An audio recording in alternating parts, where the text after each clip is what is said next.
Élève ta voix ce soir et bénis le nom du Seigneur avec tes paroles, avec tes mots, avec ton cœur. Bénis le nom du Seigneur. À quel de la reconnaissance à ton Père, à ton Seigneur, à ton Sauveur, à ton Rédempteur. Et Shana Malada Bloco Sopro, les Prédéria Bassocia, mais Jean des Prodos Sopro,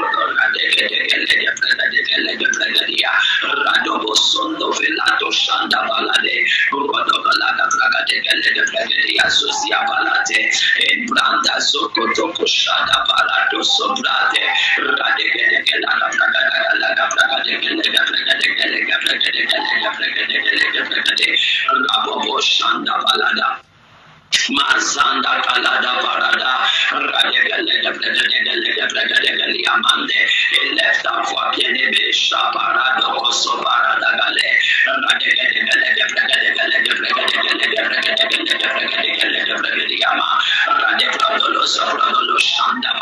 élève ta voix bien-aimée, Radobo Shanda Balate, Radebo Sonta Palata Sedayama, Ibrande Sekato Parade, Radebele Sobrodale, Ibrande Sedelia Para, Janamada Balada Brogodo Sita Balada Bradeliama, Erado Shande Brandes Yabanante, Isakuto Balata Sebrodo Shanamante, Isarus Cabrade Radekete Kelo Brodo Sedelia Para, Ishande Parada Parada Parada Balada Balada Balada Balada Balada Mazo balade, errando coshanda balate, la zebrodole, brande sekito kopala, rande zebrodolia, élève ta voix bien-aimée, élève ta voix et bénis le nom du Seigneur, élève ta voix et magnifie le nom du Seigneur, exalte le nom du Seigneur. Mazanda Barade, Ibrande Mela Prodoselia, Ijada Galega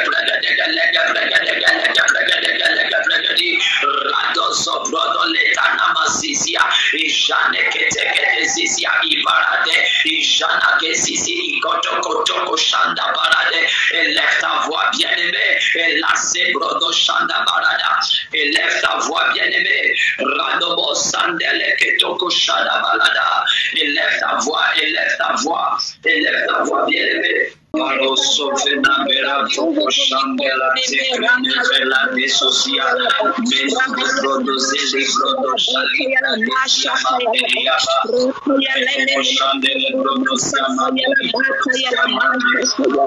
shayala sayala makatolo bakasha yala mata yala baka yala ma rekayele masaka yala masha kayala baka yala masha kayala ba rekayele mesaka yala masha kayala baka yala mata bataya lama ere makayele bashege minga shayala ma dodo senedrano shapa besitadeli rajo jeli francesia élève ta voix bien-aimée parce que je vais sia para ne prene sudodale dia ibra kata sebelo to barana se élève ta voix bien-aimée élève ta voix et le Seigneur élève ta voix et adore le Seigneur digne de recevoir la gloire, tu es digne de recevoir la magnifique, Seigneur mon âme te glorifie, Seigneur mon âme te magnifie, Seigneur mon âme t'exalte, Seigneur mon âme t'exulte, Ashanda Barata Besa Mabelada Besa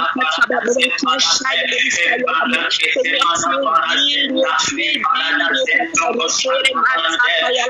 Barata Besa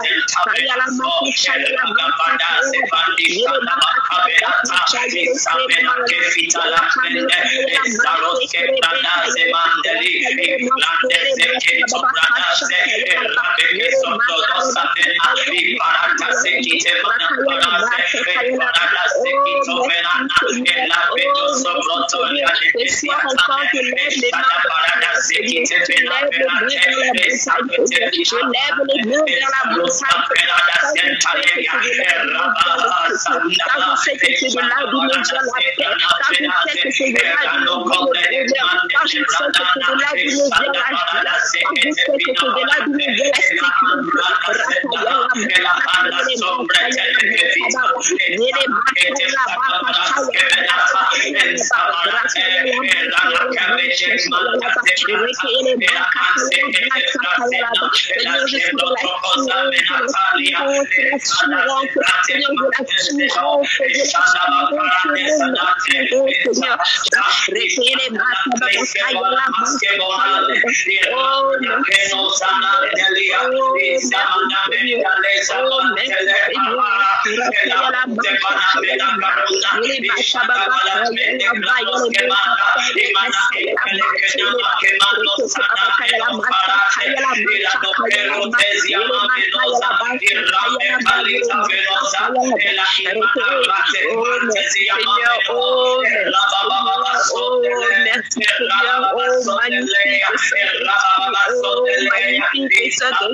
Viens prendre le contrôle de nos foyers, Saint-Esprit. Viens prendre le contrôle de nos maisons.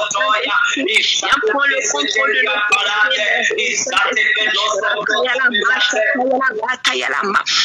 Piara katayala masa kayala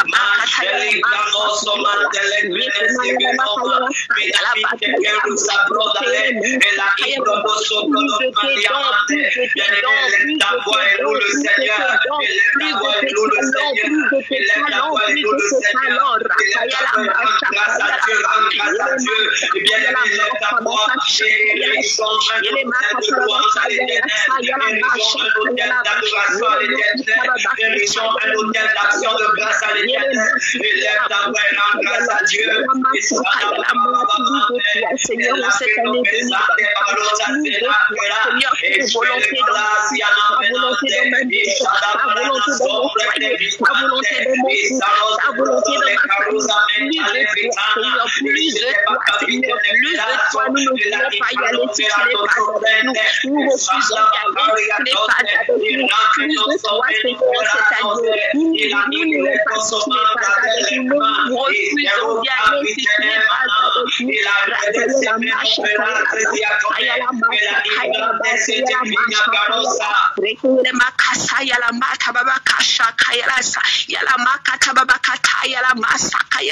Oh Seigneur, plus de toi en cette année 2025, Seigneur, plus de ton esprit.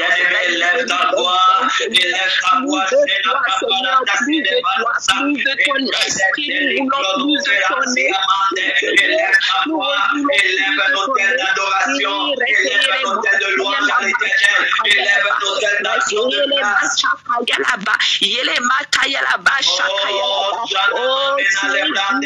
Grâce à Dieu, grâce à Dieu pour l'année 2025, rends grâce à Dieu.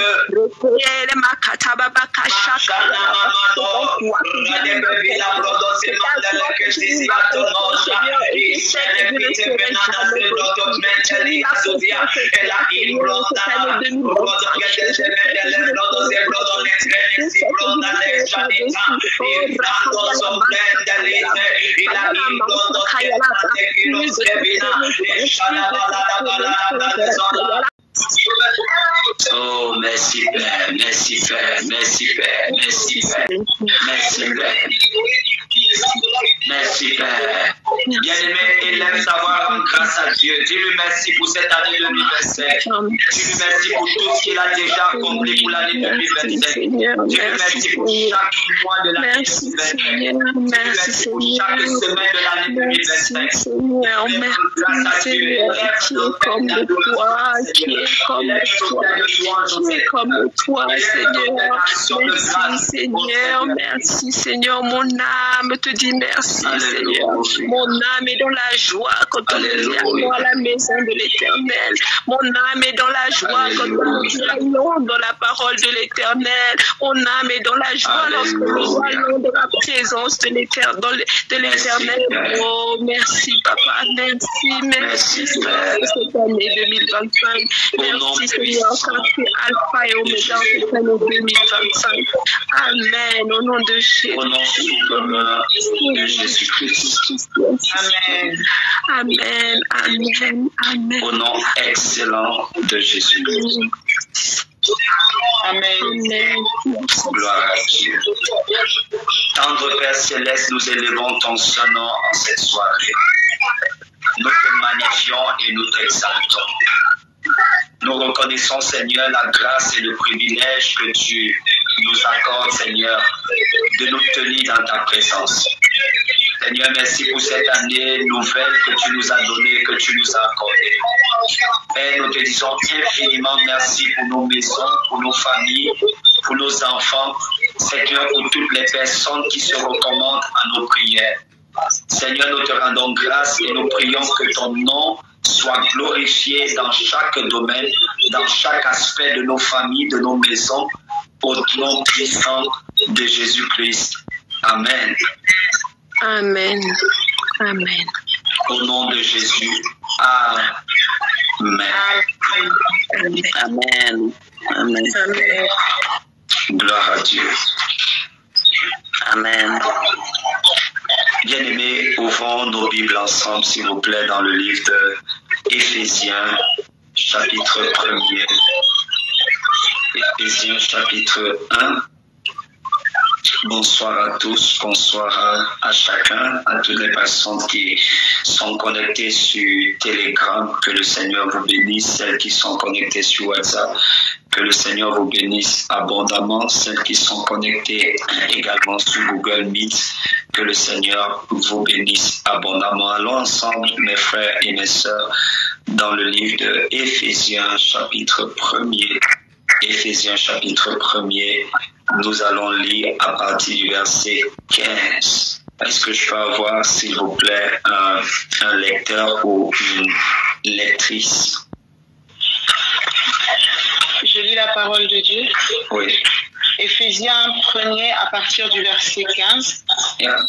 C'est pourquoi, moi aussi, ayant entendu parler de votre foi au Seigneur Jésus-Christ et de votre charité pour tous les saints, je ne cesse de rendre grâce pour vous, faisant mention de vous dans mes prières, afin que le Dieu de notre Seigneur Jésus-Christ, le Père de gloire, vous donne un esprit de sagesse et de révélation dans sa connaissance et qu'il illumine les yeux de votre cœur pour que vous sachiez quelle est l'espérance s'attache à son appel.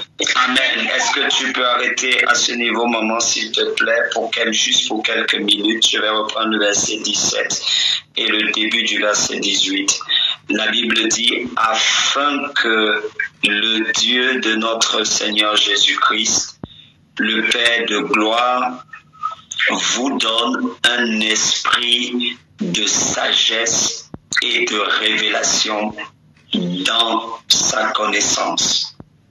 Le verset 18 dit, et qu'il illumine les yeux de votre cœur. Qu'il illumine les yeux de votre cœur. C'est important de voir et de constater qu'il y a un lien entre la révélation et l'illumination des yeux du cœur. La Bible dit dans le psaume 119 que c'est la révélation de ta parole qui éclaire. It is the entrance of your word who giveth light. Je préfère ça dans la version en anglais. La version en anglais dit It is the entrance of your word who giveth light. C'est-à-dire que c'est lorsqu'on entre, on perce, lorsqu'on perce, on transperce ta parole. C'est le fait d'entrer dans ta parole qui produit la lumière. It is the entrance of your word who giveth light. Who giveth light. C'est pourquoi l'apôtre Paul dit et qu'il illumine les yeux de votre cœur. C'est important de voir, nous avons lu ce texte dans le livre de 2 Rois, le chapitre 6, que la seule raison pour laquelle le serviteur d'Élisée s'est retrouvé en train d'avoir peur, c'est à cause de ce que ses yeux physiques avaient vu. Gloire à Jésus. La raison pour laquelle le serviteur d'Élisée s'est retrouvé en train d'avoir peur dans le livre de 2 Rois, chapitre 6, c'est à cause de ce que ses yeux physiques avaient vu. Pendant que ses yeux physiques avaient vu que la ville où ils étaient entourés, encerclés des soldats syriens, ses yeux spirituels ou les yeux de son intelligence, pas les yeux spirituels, mais les yeux de son intelligence étaient restés fermés. C'est d'ailleurs la raison pour laquelle Élisée le prophète va prier et il va demander que Dieu Tout-Puissant, que l'Éternel ouvre les yeux de son disciple. Et la Bible dit que lorsque les yeux du disciple, du serviteur d'Élisée se sont ouverts, il a vu la grande armée qui était là pour eux. Et effectivement, la grande armée qui était pour Élisée, son serviteur, elle était supérieure en nombre, en grâce, en capacité, en force par rapport à l'armée syrienne.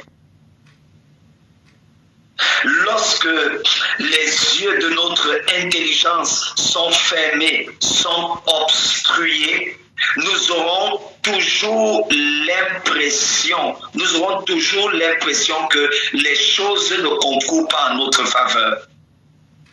Nous aurons toujours l'impression que l'ennemi a pris le total contrôle de notre vie, de notre destinée. Mais en fait, c'est faux. C'est faux. C'est pourquoi l'apôtre Paul dit, il prie qu'il illumine les yeux de votre cœur pour que vous sachiez quelle est l'espérance qui s'attache à son appel. Ça veut dire que beaucoup de personnes, plusieurs personnes ignorent quelle est l'espérance qui est attachée à l'appel de Dieu sur leur vie. Quelle est l'espérance qui est attachée à la destinée que Dieu a planifiée pour chacun d'entre nous. Et lorsque nous ne connaissons pas, lorsque nous ignorons, lorsque nous ne sommes pas illuminés, lorsque nous n'avons pas la révélation sur la grande espérance, je vais enlever le mot espérance, mais je veux dire sur le grand espoir que Dieu a attaché à notre destinée, à ce moment-là, nous pouvons penser que Dieu nous a abandonnés, que Dieu nous a laissés, qu'il nous a délaissés. Dieu a tellement d'espoir. Dieu soupire tellement à accomplir des choses avec notre vie qu'il ne peut pas nous délaisser, qu'il ne peut ne pas nous exaucer. L'espérance qui est attachée à notre vie, l'espérance qui est attachée à ta vie, à ta destinée, à ton ministère, cette espérance est tellement grande que Dieu ne peut pas te délaisser, il ne peut pas t'abandonner. Romains chapitre 8, verset 19, la Bible dit la création tout entière attend-elle avec un ardent désir la manifestation des fils et des filles de Dieu. Donc la création soupire après ta manifestation. Parce que ta destinée est une solution que Dieu a envoyée à la terre. Ta destinée est une solution que Dieu a envoyée aux nations. Ta destinée est une solution que Dieu a envoyée à l'Église. Ta destinée est une solution que Dieu a envoyée au continent. Ta destinée est une solution que Dieu a envoyée à ta famille. C'est la raison pour laquelle Dieu ne peut pas s'amuser avec ta vie. C'est la raison pour laquelle Dieu ne peut pas s'amuser avec ta destinée. Mais maintenant, qu'est-ce que l'ennemi essaye de faire? L'ennemi essaye de voiler les yeux de notre intelligence. Parce qu'il sait que lorsqu'il aura voilé, s'il réussit à maintenir les yeux de notre intelligence voilés, première des choses, nous allons tomber dans la peur. Nous allons tomber dans l'inquiétude. Nous allons tomber dans le désarroi, dans l'angoisse. Et lorsque la peur, l'inquiétude, le désarroi, les angoisses nous envahissent, notre foi commence à fonctionner à l'envers. Et si notre foi fonctionne à l'envers, ce qu'on appelle l'incrédulité, à ce moment-là, la manifestation tangible et palpable des exaucements que Dieu a déjà pourvus pour nous, cette manifestation-là, elle s'éloigne ou elle est suspendue ou elle est arrêtée. C'est donc la raison pour laquelle nous devons apprendre comment relâcher notre foi. Et la première chose qui nous facilite, qui nous permet de relâcher facilement notre foi, est l'accès à la lumière. Est l'accès à la lumière. Pourquoi est-ce que le Saint-Esprit voudrait que nous insistions sur la lumière? N'oubliez pas ce que nous avons lu la semaine passée en ce qui concerne Jésus. Jésus a dit, je fais ce que je vois mon Père faire. Je fais ce que je vois mon Père faire. Je fais ce que je vois le Père faire. Or, si nous n'avons pas accès à la lumière, si les yeux de notre intelligence sont voilés, comment allons-nous avoir accès à ce que le Père fait? Lorsque nous avons accès à ce que le Père fait, nous pouvons marcher aisément en étant conduits par le Saint-Esprit.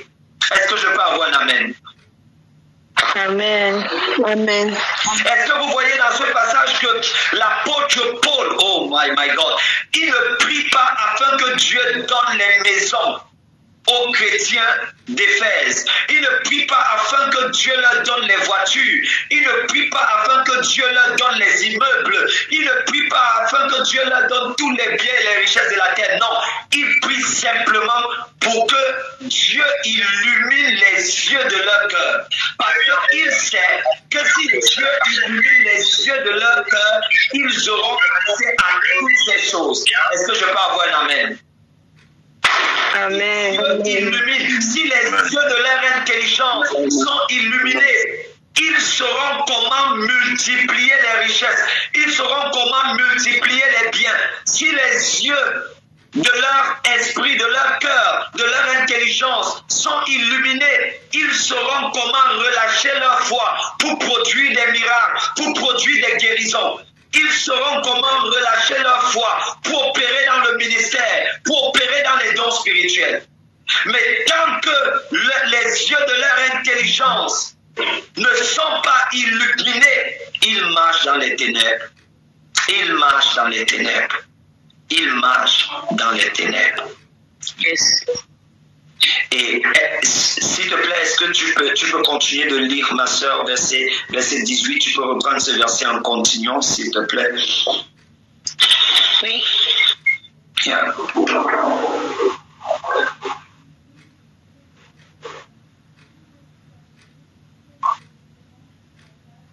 Oui, vas-y, est-ce que tu peux lire, s'il te plaît? Nous sommes dans Éphésiens chapitre 1. Et nous lisons, nous sommes au verset 18.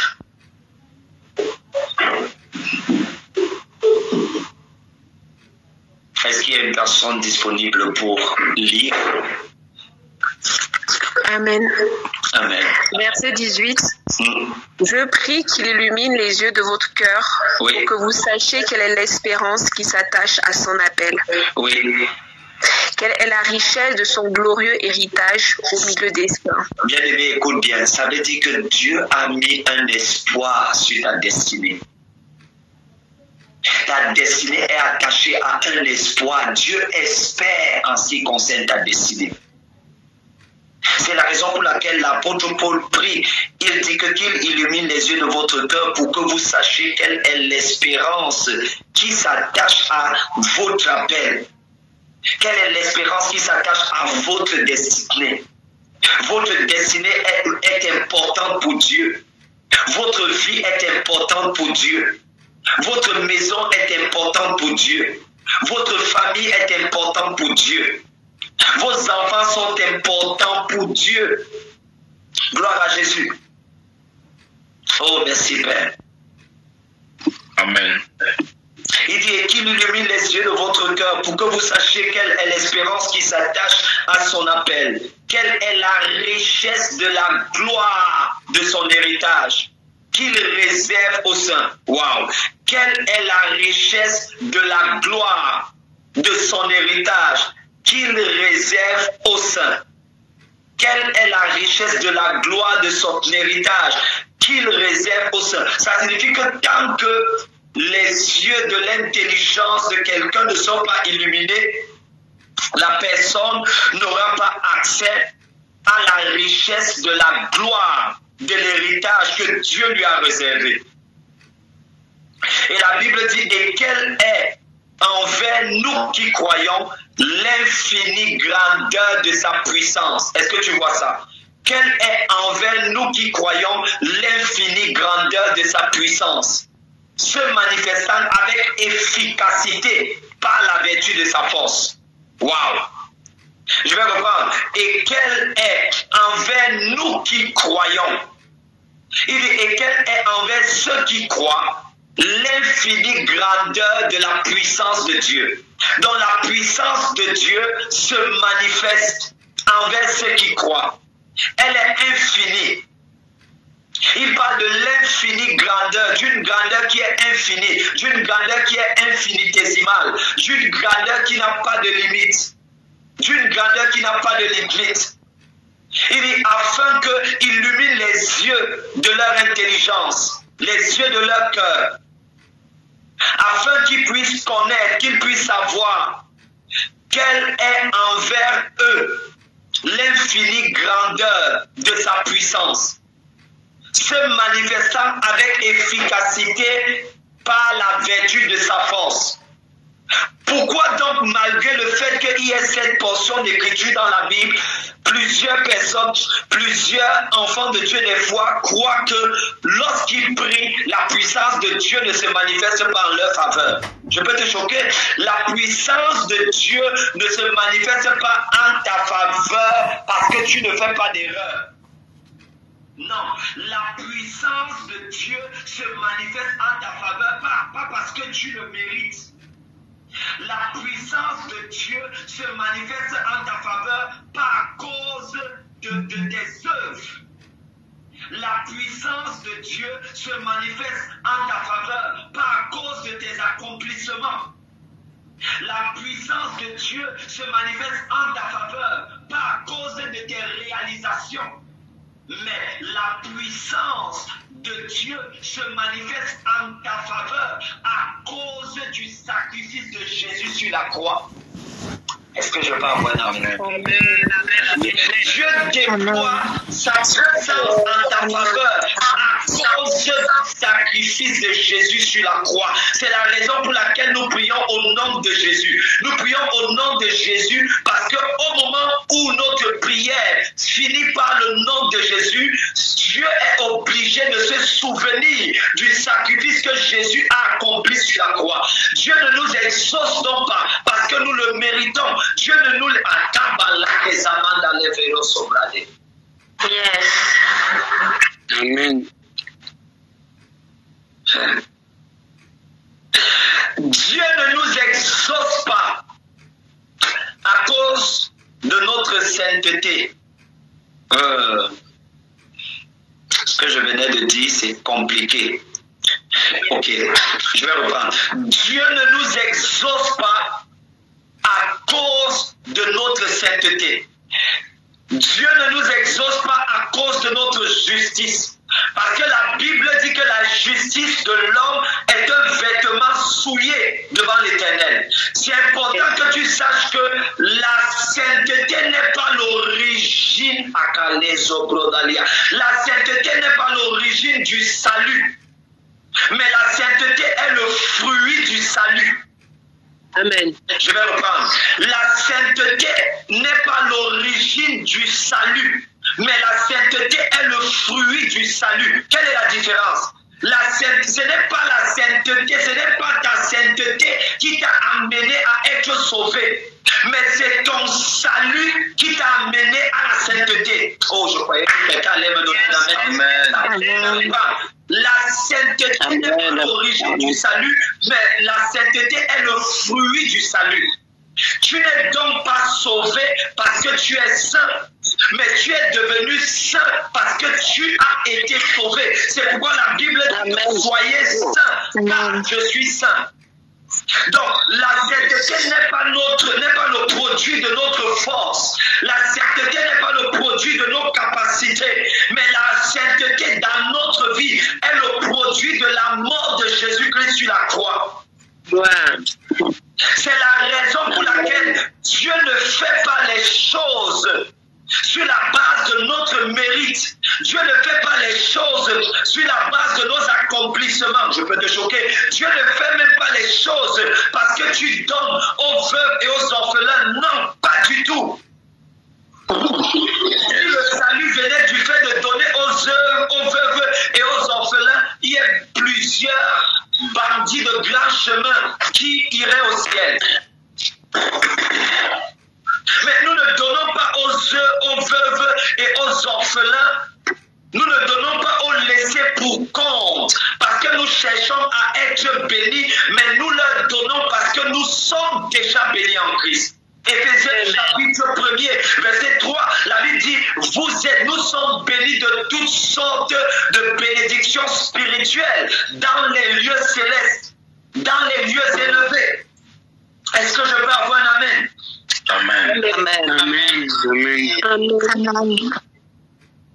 Donc lorsque je vais sur l'autel de la prière, je ne vais pas sur l'autel de la prière avec mes œuvres, avec mes accomplissements. Parce que ces œuvres et ces accomplissements ne représentent rien devant Dieu. Il n'y a aucun sacrifice qu'un homme puisse faire sur la terre dont la valeur serait supérieure au sacrifice de Jésus sur la croix. Oh là là. Ça veut dire que tout ce que nous pouvons faire sur la terre, je dis bien tout ce que nous pouvons faire sur la terre, est de loin inférieur au sacrifice de Jésus-Christ sur la terre. Yes. Amen. C'est l'une des raisons pour lesquelles lorsque nous prions, nous ne nous référons pas à nous-mêmes, nous ne nous référons pas à nos œuvres, nous ne nous référons pas à notre accomplissement, nous ne nous référons pas à notre marche, nous ne nous référons pas à disons, combien de temps nous avons marché dans la sainteté. Non, nous nous référons à ce que Jésus-Christ a fait et a accompli sur la croix. Amen. Dit dans Ésaïe chapitre 53 que le châtiment qui nous donne la paix est tombé sur Jésus. Wow. Est-ce que tu vois le châtiment qui nous donne la paix est retombé sur Jésus?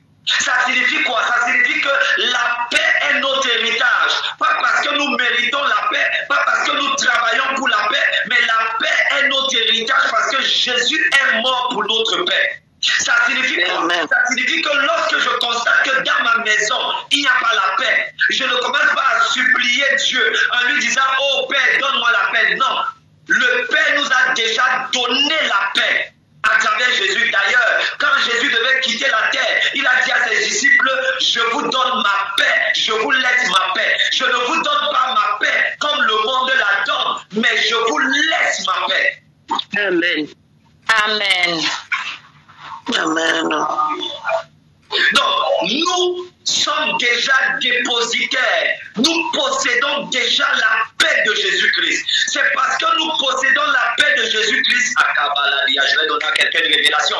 C'est parce que nous avons la paix de Jésus-Christ que nous pouvons évangéliser et gagner les gens à Christ. Amen. La Bible parle de l'évangile de paix. Je suis dans Ésaïe chapitre 52, verset 7. Je suis dans Romains chapitre 10, verset 15. La Bible parle de l'évangile de paix. Donc, quiconque prêche l'évangile détient et contient la paix dans son esprit. Lorsque nous prêchons dans l'évangile aux incroyants, aux non-croyants, nous sommes en train de leur communiquer la paix du Christ qui habite dans nos esprits. C'est pourquoi la Bible dit que nous avons reçu le ministère de la réconciliation. Comment pouvons-nous exercer le ministère de la réconciliation si au préalable nous-mêmes, nous n'avons pas la paix et nous ne sommes pas réconciliés avec Dieu? Parce que la paix est la conséquence de notre réconciliation avec Dieu. Cela signifie que notre paix est permanente. Mais le problème, c'est que la paix n'a notre âme. Est-ce que quelqu'un peut dire avance? Avance. Amen. Avance. L'endroit où la paix de Jésus-Christ habite, c'est dans ton esprit. L'endroit où la paix de Jésus-Christ habite, c'est dans ton esprit. Parce qu'après la nouvelle naissance, après que tu as été régénéré par le Saint-Esprit, tout ce que Jésus est et tout ce que Jésus a, il a déposé cela dans ton esprit. C'est pourquoi il dit, je vous laisse ma paix, je vous donne ma paix. Je ne vous laisse pas ma paix comme le monde la donne, mais je la dépose dans votre esprit. Un peu comme une société d'électricité. Il y a de l'électricité dans ta maison. Il y a de l'eau dans ta maison. Tu as maintenant la responsabilité d'aller appuyer sur l'interrupteur pour que l'électricité, pour que les ampoules de ta maison s'allument.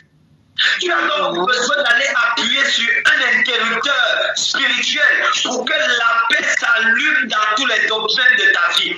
Ce n'est pas que la paix est absente dans ta vie, dans ton foyer, dans ton ménage. Non, c'est que la paix n'est pas allumée. Quelqu'un dit allume la paix. Quelqu'un dit allume la paix. Allume la paix. Allume la paix.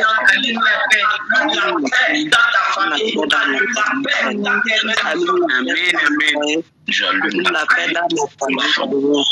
J'allume la paix dans ma vie, Seigneur. Allume la paix. Et ce qui est généralement difficile pour nous, des fois en tant qu'enfants de Dieu, c'est comment ouvrir le robinet. Trouvez donc la technique, le processus pour ouvrir le robinet. Trouvez le moyen, trouvez qu'est-ce que je fais pour allumer l'interrupteur. Pour allumer l'interrupteur de paix, l'interrupteur de joie, l'interrupteur de bonheur, l'interrupteur d'abondance, l'interrupteur de santé divine. L'interrupteur de guérison.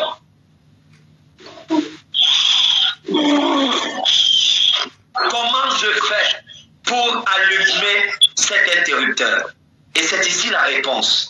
La méditation. La méditation de la parole. C'est ici la réponse. L'étude de la parole.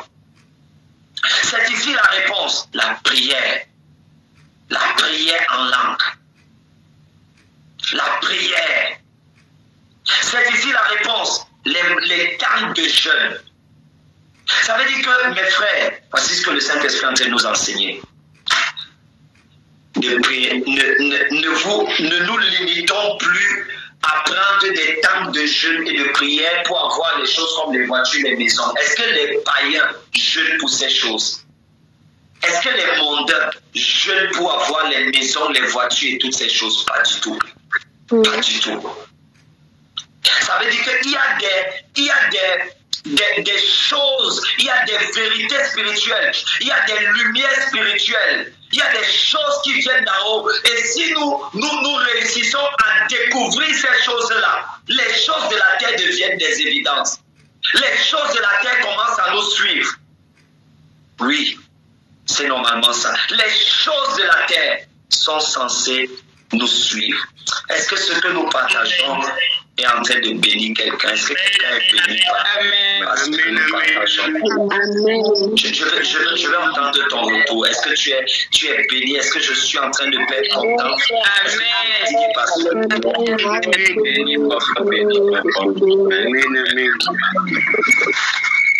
Wow. Est-ce que vous avez même vu le verset 19?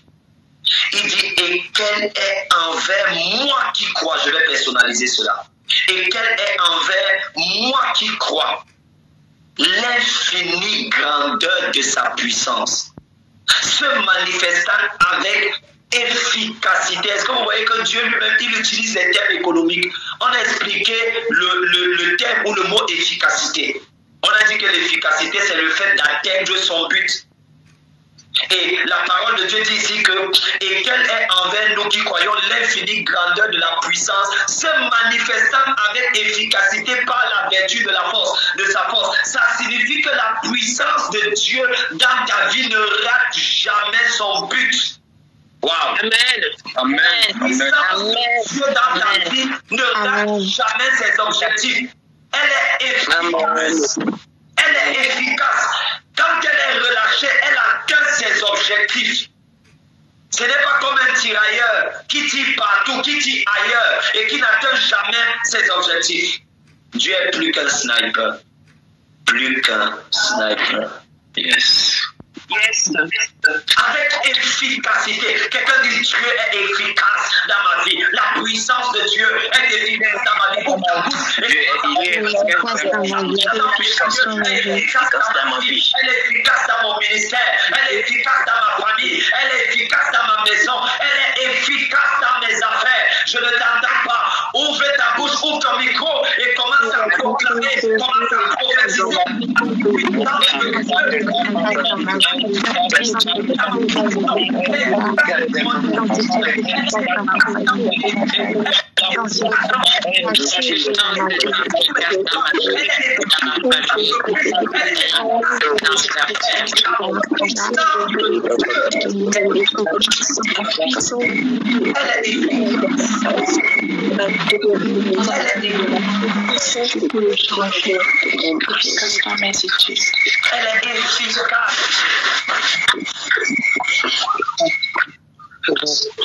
Mais maintenant tu consommes.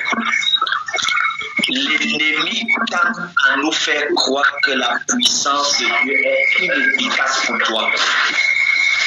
Je vais reprendre ce que je venais de dire. C'est une subtilité de l'ennemi. L'ennemi tente des fois à nous faire croire à te faire croire que la puissance de Dieu est inefficace pour toi. Des fois, tu peux aller à l'église, des gens donnent des témoignages et tu te poses des questions, mais comment les autres témoignent? Telle personne témoigne qu'elle a été guérie, l'autre témoigne que telle chose lui est arrivée.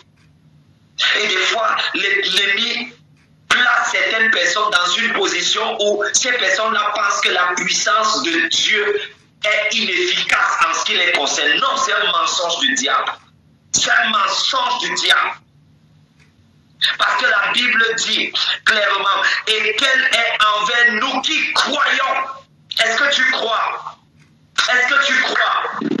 Est-ce que tu crois? Amen.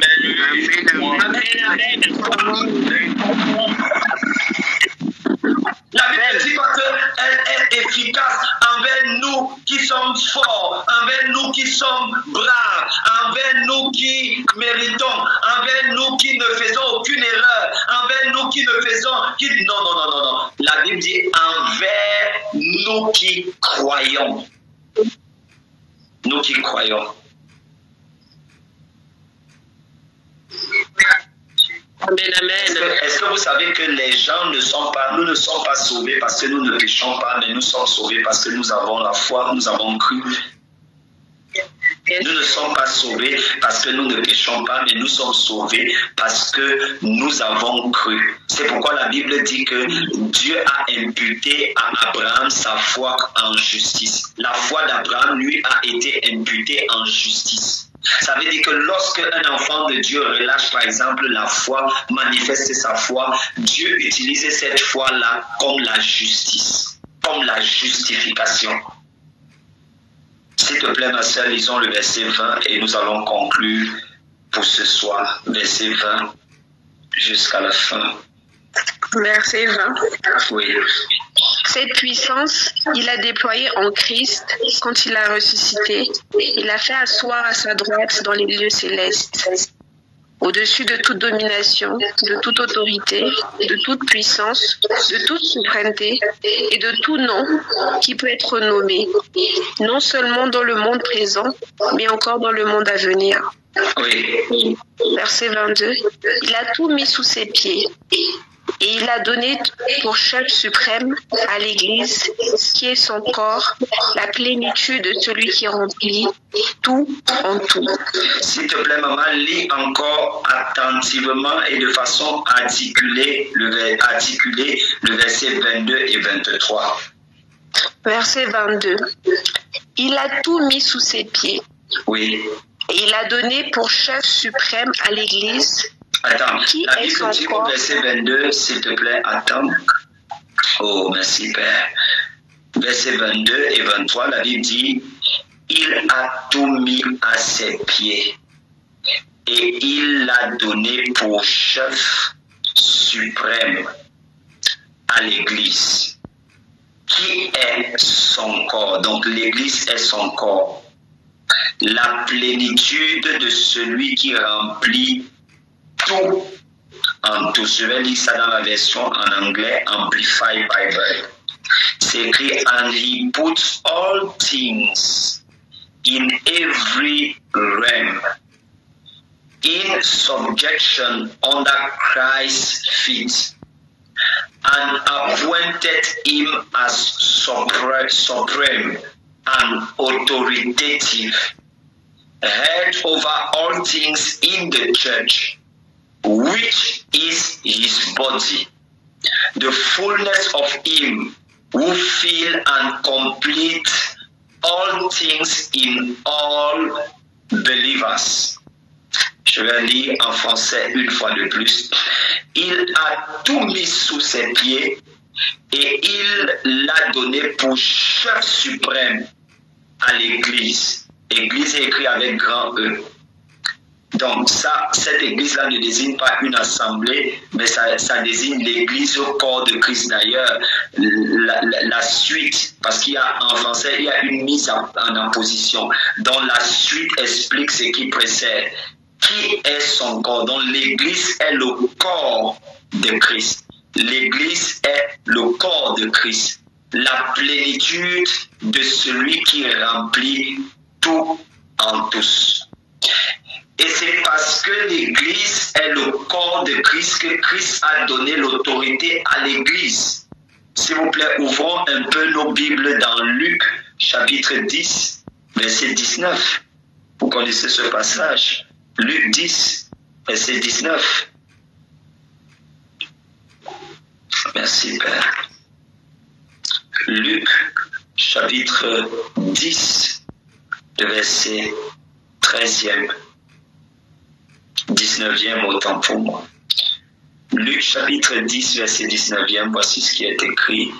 La Bible dit, voici, je vous ai donné le pouvoir. Et ici, dans la version en français, il y a un déficit de traduction, parce que dans les textes grecs, ce n'est pas le mot pouvoir, mais c'est plutôt le mot autorité, parce qu'en grec, c'est écrit, voici, je vous ai donné le exousia. Le exousia, ce n'est pas le pouvoir, mais c'est l'autorité. Le pouvoir, c'est dunamis.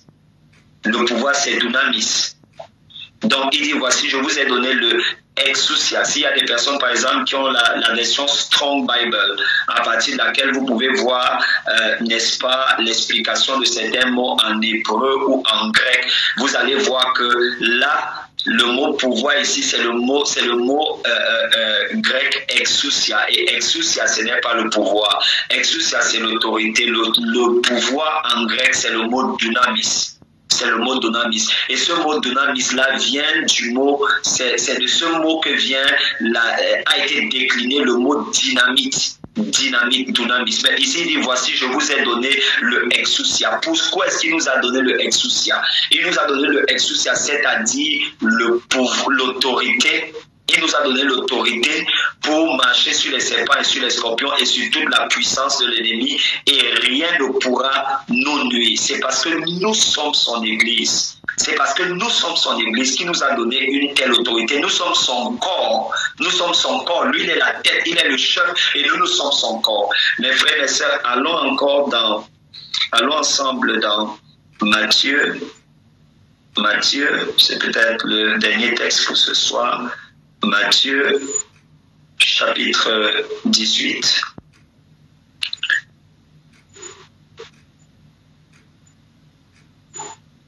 Matthieu chapitre 18, versets 18 et 19. Est-ce que quelqu'un peut nous lire cela?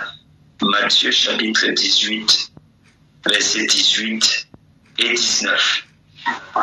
Je lis la parole de Dieu. Oui, maman, vas-y. Matthieu 18, versets 18-19. Je vous le dis en vérité, tout ce que vous lirez sur la terre sera lié dans le ciel. Et tout ce que vous délirez sur la terre sera délié dans le ciel. Je vous dis encore que si 2 d'entre vous s'accordent sur la terre pour demander une chose quelconque, elle leur sera accordée par mon Père et dans les cieux.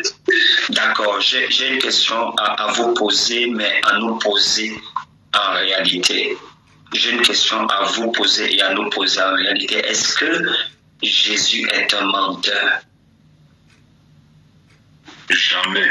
Non, Non, jamais. Impossible. Très bien.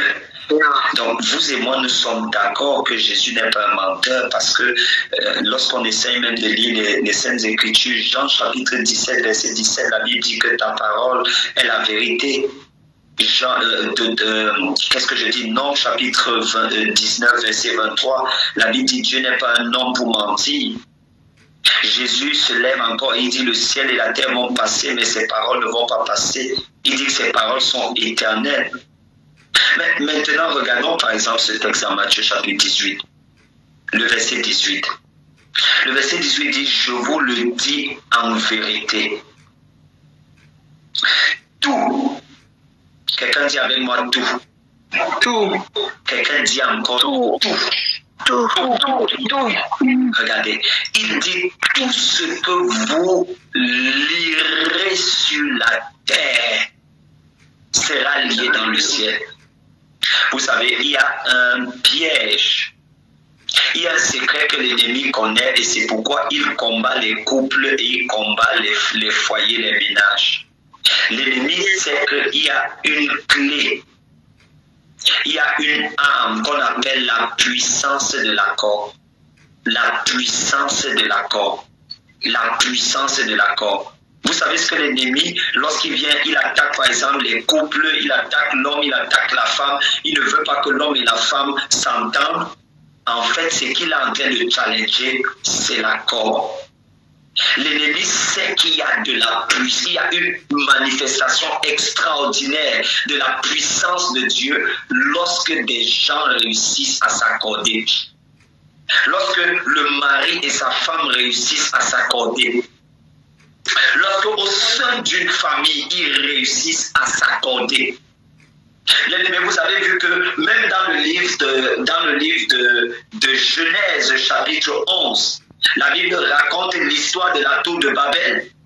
Est-ce que vous avez vu que lorsque ces gens se sont mis ensemble, ils ont dit venez et faisons-nous un nom. Ils se sont mis ensemble, ils se sont accordés. Est-ce que vous voyez que Dieu savait que s'il laissait ces gens, ils allaient faire ce qu'ils ont dit? La puissance de l'accord. La puissance de l'accord. L'ennemi sait donc que dans les foyers, il sait que dans les ménages, il sait que dans les familles, dans les églises, dans les assemblées, l'une des clés que Dieu a données au couple, ça s'appelle la puissance de l'accord. Regardez ce qui est écrit. Il dit, je vous le dis en vérité, tout ce que vous lirez sur la terre sera lié dans le ciel. Et tout ce que vous délirez sur la terre sera délié dans le ciel. Il poursuit verset 19. Je vous dis encore que si deux d'entre vous s'accordent, quelqu'un dit avec moi la puissance de l'accord. La puissance de l'accord. Il dit, je vous dis encore, si deux d'entre vous s'accordent, pourquoi est-ce qu'il commence, pourquoi est-ce qu'il parle de, il fait également référence au couple, il fait également référence aux mariés. Si les deux, l'homme et la femme, le mari et sa femme, la femme et son mari, si les deux réussissent, il dit, si je vous dis encore, en plus de ce que je vous ai dit, je vous dis encore, si deux d'entre vous s'accordent sur la terre pour demander une chose quelconque, est-ce que c'est écrit dans ta Bible quelconque? Oh mon Dieu. Oui. Il dit, pour demander une chose quelconque, elle leur sera accordée par mon Père qui est dans les cieux. Verset 20. Car là où deux ou trois sont assemblés en mon nom, je suis au milieu d'eux. Waouh! Waouh! C'est impressionnant. C'est impressionnant. Est-ce que vous voyez la puissance de l'accord? Mais maintenant, je vous montre ce dernier passage. Allons dans 1 Pierre chapitre 3. 1 Pierre chapitre 3. Vous allez voir quelle est la raison pour laquelle l'ennemi cherche à semer à tout prix des discordes dans les foyers, dans les maisons et dans les familles. 1 Pierre chapitre 3. 1 Pierre chapitre 3. Est-ce qu'on peut lire le verset 7? 1 Pierre chapitre 3 verset 7. Oui. Est-ce que quelqu'un peut nous lire ça? 1 Pierre chapitre 3 verset 7. Je lis la parole de Dieu. 1 Pierre 3 verset 7. Marie, montrez à votre tour de la sagesse dans vos rapports avec vos femmes, avec un sexe plus faible. Honorez-les comme devant aussi hériter avec vous de la grâce de la vie. Qu'il en soit ainsi, afin que rien ne vienne faire obstacle à vos prières. Très bien. Qu'il en soit ainsi, afin que rien ne vienne faire obstacle à vos prières. Ça veut dire que l'ennemi sait que l'une des choses qui peut faire obstacle aux prières d'un couple ou d'un conjoint, c'est la discorde, c'est le manque d'accord. Parce qu'il sait qu'il y a une promesse que Dieu a donnée dans Matthieu chapitre 18, verset 18, 19 et 20 que nous venions de lire. Cette promesse-là, c'est que quiconque, si deux personnes, un couple, un foyer, une maison, réussissent à s'accorder pour demander une chose, la Bible dit que Dieu va leur donner. Mais maintenant, l'ennemi sait cela. Et parce que l'ennemi sait cela, il va donc chercher à créer des situations au sein de la famille, à créer des situations au sein du couple, au sein du foyer, au sein du ménage, au sein du mariage, pour que les parents ne soient pas en accord. Parce qu'il sait que si les parents ne sont pas en accord, il y a des exaucements que la famille ne va pas voir. Et s'il y a des exaucements que la famille ne voit pas, les enfants seraient susceptibles d'emprunter des chemins qui ne sont pas glorieux. La puissance de l'accord. La puissance de l'accord, mes frères. La puissance de l'accord. La puissance de l'accord. Regardez, si on fait des statistiques, on va fouiller au sein des couples, au sein des foyers. Vous ne pouvez pas vous imaginer des fois les débats qu'il y a souvent pour que deux personnes s'accordent sur une chose. Et si nous lisons le verset 8, il dit, regardez, enfin, soyez tous animés des mêmes pensées et des mêmes sentiments, plein d'amour fraternel, de compassion et d'humilité. Ça, c'est le secret de l'accord. Parce que vous ne pouvez pas vous accorder si vous n'êtes pas animé des mêmes pensées. Vous ne pouvez pas vous accorder si vous n'êtes pas animé des mêmes sentiments. Vous ne pouvez pas vous accorder si vous n'êtes pas plein. Il dit plein, donc rempli. C'est le mot grec pléroma. Plein d'amour fraternel. Rempli d'amour fraternel. Il continue en disant de compassion et d'humilité. Et d'humilité. Vous pouvez vous imaginer lorsque deux orgueilleux se marient. Mon Dieu. Ce sont des étincelles. Lorsque deux orgueilleux se marient, ce sont des étincelles. Et il donne le secret de l'accord. Il dit, pour être en accord, les mêmes pensées, les mêmes sentiments, un amour plein, rempli, fraternel, la compassion et l'humilité. C'est par ici que nous terminons pour ce soir. Nous allons élever ce dernier sujet de prière. Seigneur, baptise ma famille avec l'esprit d'humilité. Baptise mon couple avec l'esprit d'humilité. Baptise mon foyer avec l'esprit d'humilité. Remplis mon conjoint de l'esprit d'humilité. Remplis mon épouse de l'esprit d'humilité. Bien-aimé, là où tu es, élève simplement ta voix.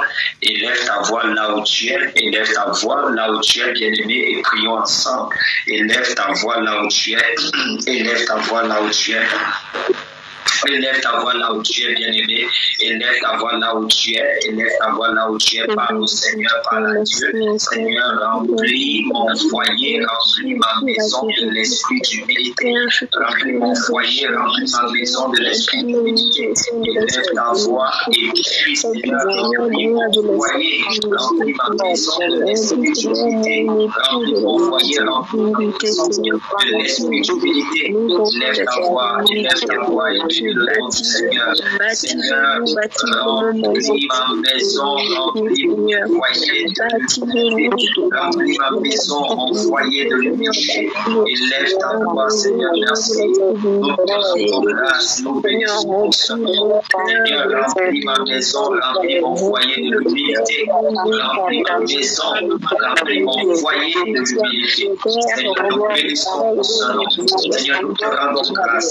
Seigneur, nous te disons infiniment merci. Remplis ma maison, remplis mon foyer, Seigneur, de l'humilité. Donne-moi les mêmes parfums, Seigneur. Donne-moi les mêmes parfums.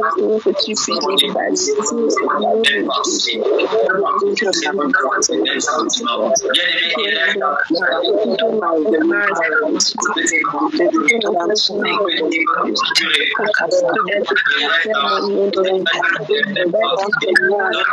sentiments, donne la même vision, élève ta voix comme ça, Seigneur, au nom puissant de Jésus. Au nom de Jésus, nous marchons dans l'unité, nous marchons dans la compassion, nous sommes là pour te l'envoyer, nous marchons dans les mêmes sentiments, nous te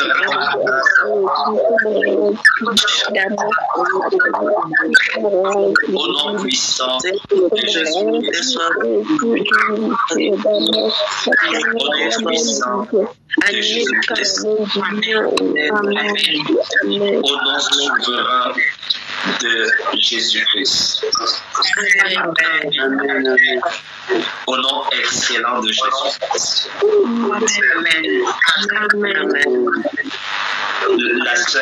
La sœur Cécilia, si tu es connectée, s'il te plaît, est-ce que tu peux prier pour nous?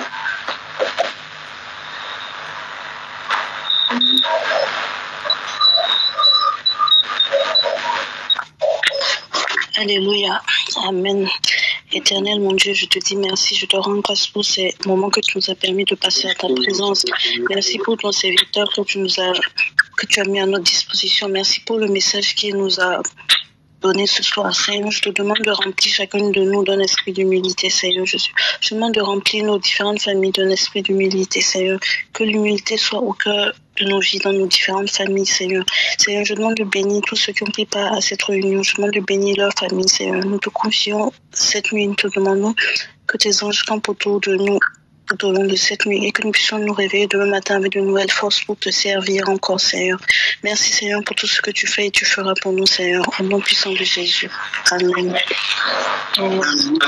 Gloire à Jésus. Que le Seigneur nous bénisse, bénédiction et sur nos familles, qu'il nous bénisse. Excellente soirée. Nous nous retrouvons demain lorsqu'il sera 5h30. Bon courage à tous les jeunes qui jeûnent. Bon courage à vous. Continuons demain dans le jeûne, dans la prière, la méditation. Shalom, shalom. N'hésitez pas à liker, à partager la chaîne et à vous abonner. Soyez bénis.